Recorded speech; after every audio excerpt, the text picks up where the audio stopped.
Over the last few days, a harmonious kite aspect formed in the sky, with the tail end of the kite being made up of Venus recently entering her domicile of Libra, opposing Neptune retrograde in Aries, making the head of the kite. This opposition creates the natural scenario in which manifests of the kite, obviously supported by Pluto and Aquarius on one side and Uranus retrograde in Gemini on the other side. However, that doesn't take away from any of the difficulty of this opposition.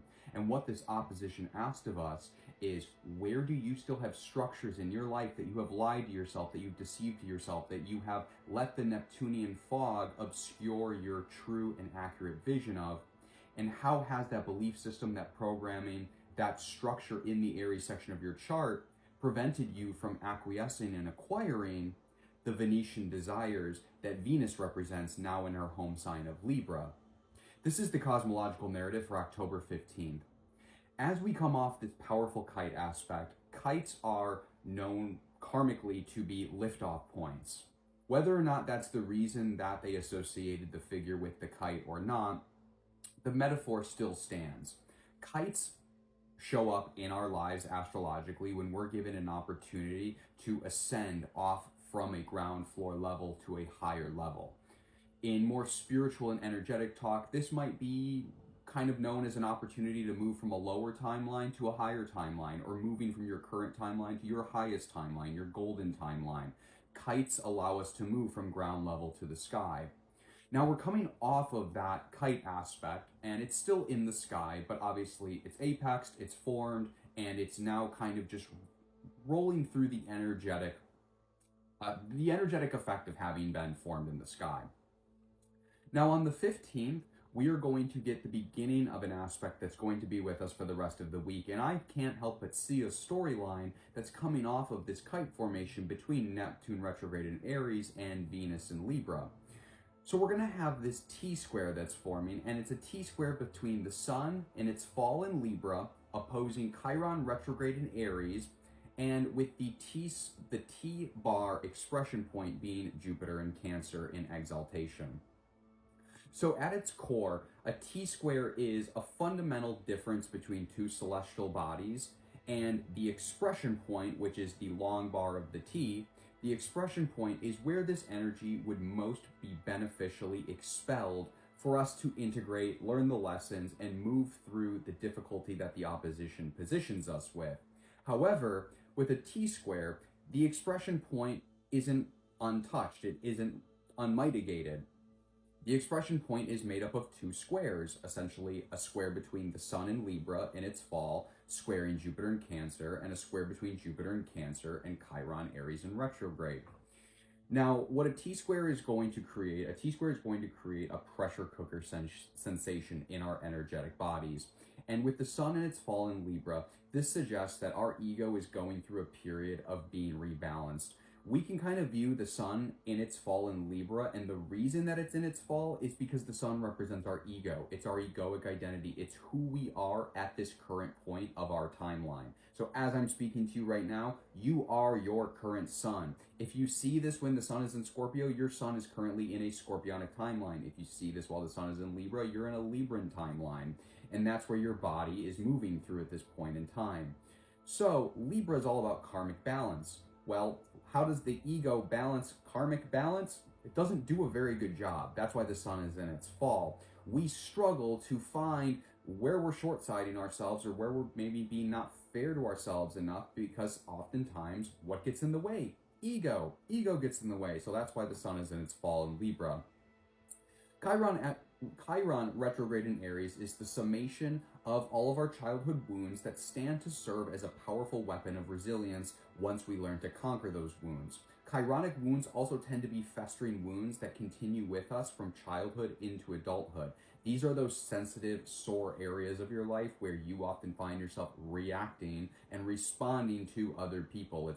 Chiron is one of those moments where when you experience it, you have to really take yourself out of the moment and say, they're not triggering me, they're saying something that's triggering something inside my own head. So essentially, when Chiron moments happen, there is a moment of needing to step back and acknowledge that you're triggering yourself. No one's doing anything to you. You are just responding to things. And with it being a retrograde, this suggests that it's going to be some sort of mental calculus that's happening. There is a mental stimulation that's coming through that's reminding us or activating this childhood wound. So in a vacuum, the sun in fall in Libra opposing Chiron retrograde suggests that our timeline, our current body is coming into an externalized situation. And opposition is of the nature of Saturn, so it's going to be an externalized situation that is thematically full of delays, restrictions, and obstructions, all for the sake of learning to either be more mature or learning to be more responsible, accountable, and show up in that area of our life in, again, a more Saturnian sort of approach. So when the sun is opposing Chiron retrograde, what that suggests to me is that, again, an external situation that is a little bit delayed, a little bit limited, and asking us to mature and show up with a greater body of patience, because our ego is directly confronting and being confronted with a childhood wound. And the expression of that energy would best be to basically express that energy through the Cancerian area of our chart, where Jupiter has been swimming exalted since June, showing us how to better nurture ourselves, mother ourselves, giving us experience and knowledge to build our wisdom in order to grow into the more regal versions of ourselves. Because that's what I always view Jupiter doing from a spiritual perspective. Wherever he's at in our chart, that's where he's asking us to learn how to be more royal and regal, the kingly, queenly versions of ourselves, who make new excuses, who are accountable, who show up, who are like full through there, present, and actively participating in our own narrative. And oftentimes when Jupiter's swimming through Cancer, this is because we in this capitalist, high pressure society, we don't nurture ourselves or mother ourselves in the way that we should, and we often don't show up and self-care for ourselves in the way that we should. However, the fact that the sun is squaring Jupiter and Chiron is squaring Jupiter in this T-square suggests that even though we can see that energy might be better expressed through self-care, through self-nurturing, through being more understanding and compassionate of ourselves, it's going to be difficult. The sun, on one hand of that square, suggests that our egoic body is really having a hard time kind of showing up for both things. And what are those things? We're going to get into it in a minute. But it's like we're having a hard time showing up for those things, whether it's the work that needs to be done that's putting us in the position of that opposition, or the self-care that needs to be done in order to rectify and kind of smooth out some of that energy that the opposition is creating. Jupiter squaring Chiron retrograde suggests that wound is directly tied towards our resistance to self-care. So this is going to be a wound that's being triggered that's going to show us in the Aries section of our chart that maybe we need to be a little bit more easy on ourselves. Maybe we need to be a little bit more compassionate. So I think the ultimate equation comes down to, what is that chironic wound representing? Well, since we're coming off that kite that I spent the first 2 minutes of this video talking about, the kite is likely the catalyst moment for this T-square. And what I mean by that is, when Venus connected with Neptune retrograde in Aries told us, hey, before I leave Aries and move back into my domicile of Pisces, there's still one last structure that needs to be dissolved in your life in order to get to your Venetian desires. And so now we've been put in a position where we have these desires, we know what we want, and we're being stymied from getting them. We're being stifled from achieving them and bringing them into our reality, because there's something that Neptune says we still have to deal with in the Aries section of our chart. And isn't that fascinating? Because we have a co-presence of Chiron retrograde in Aries at the same time that Neptune is also in retrograde in Aries. And whatever Neptune is asking for us to dissolve in the Aries section of our chart, it is the Chiron wound. It is what Chiron is bringing up. So as we've come to terms with, well, we want what we want, and we want what we desire, and we want to chase what we desire, now we're in a situation where we have to actually move through and integrate the process of that wound and turn it into a superpower. Now, there's some emotional undercurrents that are happening all concurrently with this celestial energy. We have the moon in Leo, which is, again, our emotional body then resonating through the lens of our inner child, making a square to Mars and Scorpio. Mars in Scorpio is in its domicile. It's the feminine